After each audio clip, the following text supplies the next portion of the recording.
How to use stock transfers. Dito sa inventory, tapos stock transfers, click mo lang to new. Okay, tayo ay maglilipat ng item from location A to location B. So, lagyan mo lang yung tamang transaction date. Tapos, source location natin ay sa main. Destination natin ay, halimbawa, Cavite branch. So, halimbawa, kailangan nila doon ng lead. Tapos, straw. Okay, so makita mo dyan, 1,000 pieces, saka 1,050 pieces. Halimbawa, maglilipat tayo ng 500.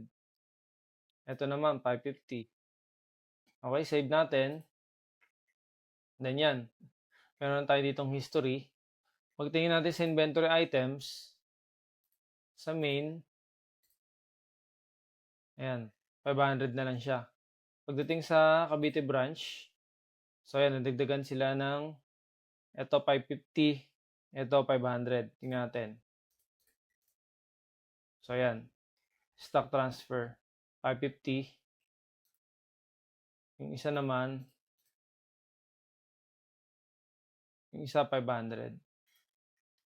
Okay? Then, pwede mo ring i-print to, actions, tapos print slip. Pero wala akong printer ngayon, so hindi natin i-print yan. Pwede mo rin download yung PDF niya.